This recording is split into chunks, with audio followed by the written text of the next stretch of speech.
Welcome to another exciting time on Wise Way on Saturday Treat. My name is Kolawole Jayeoba. Today we are going to be talking about an exciting topic, which is doing business in Nigeria. We're going to be looking at both the two sides of it, the negative and the positive side. We do more on the positive side.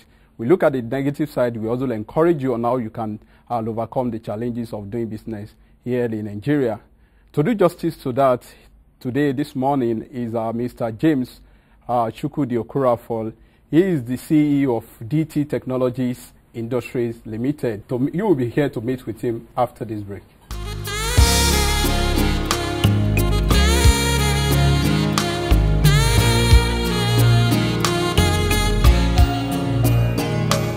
You're welcome back. This is the Wise Way on Saturday Treats. Here with me is Mr. James Kolawole.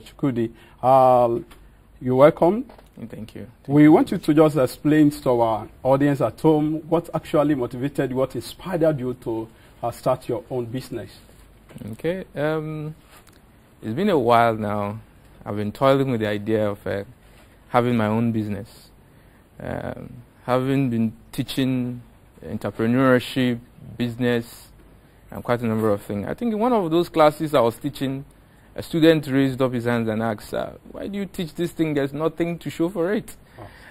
It was a joke, the whole class laughed. But I think I went back, I thought over it, I pondered over it. And with time, I started thinking of what to do. And when I placed my hands on what to do, I was thinking African. I was thinking of what will represent Africa. I think that's where we are some tweets where I come from, because I am mostly an Afrocentrist. So thinking over it for a while, I had a family friend who came from my naming of one of my daughters, and we made a pepper soup, kind of, and it was so tasty, and they liked it, and they asked me to prepare the spice for them, and these are spice scattered all over Nigerian market, and nobody is taking care of it. So I took my time to get the blends, the materials where these spice fruits are grown. And by the time I come up with something, I came up with the spice, and I was sending it to them. And they were sending me some money, some Canadian dollars. And with time, I said, they started asking for their friends. I said, you're going to send money to me. And they agreed. And before you know it, we started sending to different parts, and it was spreading. And I came up with a business concept, business proposal, and I worked on it. And today, it's a big business. Wow. So all your materials, you got them right here in Nigeria? Yes, most of the spice are gotten in Bakassi areas, Kanu, we got some in Calabar, some in Ugep, some scattered all over Nigeria. They are all local spices, fruits. Okay. We just the problem to source the market. Wow. Yeah, having started your own business here in Nigeria, I want you to talk about doing business in Nigeria. What are the prospects, the opportunities for venturing into business in Nigeria? It's quite a demos. To do business in Nigeria, it's some courage, some entrepreneurial prowess, because there are sometimes you wonder if everything is working against you. One of the biggest challenge. You can imagine our age, those of us within the 40 range, 30, 40 range. How many of us can own land? And how much do you have to, please, you want to do business like me, I'm doing in Abuja. How much can you generate to buy a land in Abuja? When you want to get even the loan, they will ask you, do you have a collateral? How much have you grown to have a land? You see, that's one of the major problem, property. When you pay rent, overhead costs, then you talk about power. Thank God the government is doing something about the power. Now, there are a lot of other things like equity ventures, like capital ventures. There are no such set aside money for people who are, especially from my own sector, manufacturers. We run into cash trap here and there, unforeseen circumstance. You import a machine from India or China, it comes to the port, you don't even know it come, and when you go there, they say there's demurrage. How do you account for such? Okay. Now, apart from that, we have policies, agencies that regulate manufacturing, like the NAFDAC, like SON. We have a lot of them. We have the tax office. You have it. So the problem is so enormous. Okay. You've been able to analyze the challenges, the problem, which is the negative side of doing business. And what about the positive side of doing business yes, you see, Nigeria generally, rather? This is where the government comes in. You know, I was happy when they said the president is designing a industrial revolutionary plan. I think you should go beyond the paper.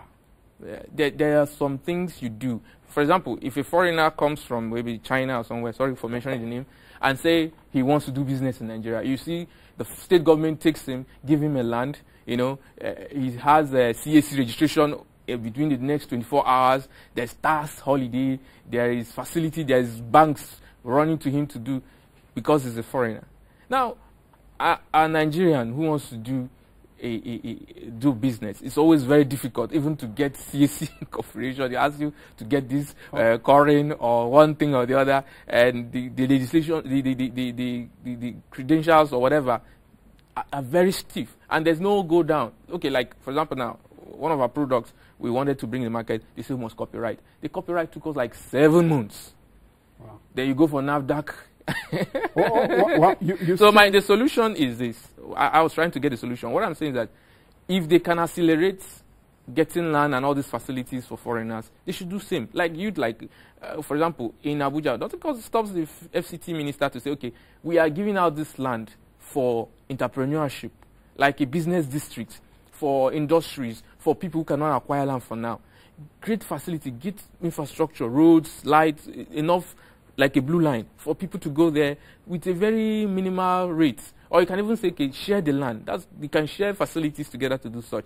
Now, under equity ventures, thank God, government is now introducing programs like You Win and whatever to see that they help people get capital. But these are things that commercial banks should do to start banking, to help support SMEs. It's very, very vital. You can't do business without money. I want somewhere, sometimes this money are very negligible. Sometimes it's just 1 million, 500,000 the person need. You know that 20 million, 50 million. Okay.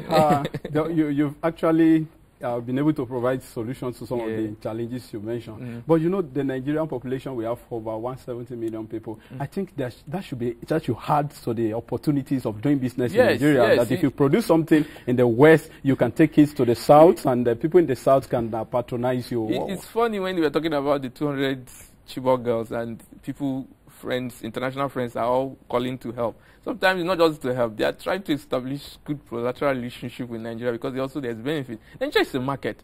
Everybody wants to be a friend of Nigeria. Nigeria is a place where you see people bringing all sort of things and they sell. And that's why you see competitive substitute communities sell side by side. You have people producing the same thing and they're selling. But the issue is that we are paying so much money to other people's labor. It should be something we can do ourselves. We could encourage such people to come in within the Nigeria, and not just a large market. There's nothing you bring in Nigeria that will not sell. It's a very big thing. It's a big motivation for me because even if there's 200 spices in the market, I'm sure if I bring one of mine, they will sell in Lagos. So they sell anywhere in Nigeria. There's a big market and there's a big opportunity, and that's why you see even in the last economic summit, you see a lot of people are interested in Nigeria. And that's why you see foreign investment, direct investment coming into Nigeria, because there's a large market. Thank you very much. I love the way you've been able to expatiate on that.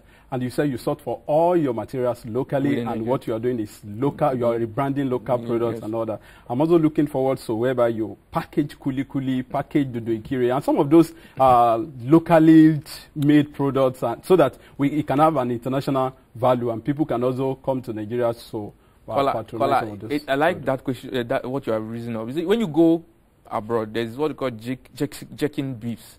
It is a well-known name.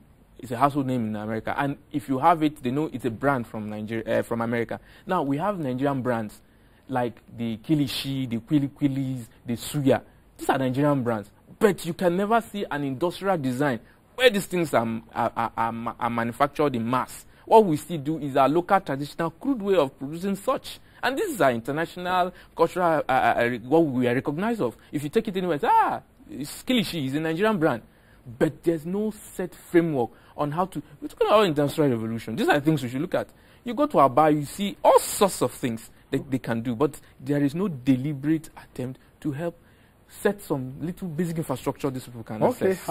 You know, we eventually mentioned about kuli dodoikiri, and kilishi and other. How can you advise the youth, the teeming unemployed graduates outside who are still seeing kuli and they can't think of the innovative way of rebranding it? What could you give to them as an advice? I want to say that there's nothing in this world that didn't start from its traditional form. The Coca-Cola we drink today was a drink, a soda for some people in their house that they decide to bring it out to the whole world. So also our local delicacies should be thought of, or how to package these things to take it to the international menu. That's making it an international brand. So there's no brand that just woke up from nowhere and started. No, it started as a breakfast family soda or family menu that is being internationalized. So we should think of it. It's a very good thing that can generate employment and can create an nutritional revolution. Thank you very much, Mr. James. It's been nice being with you today on Wise Wheel on Saturday Treats. Our viewers at home, we hope and we really do hope that you continue to enjoy Saturday Treats. And this is Wise Wheel, and my name is Kolawole. Nice having you. Thank you.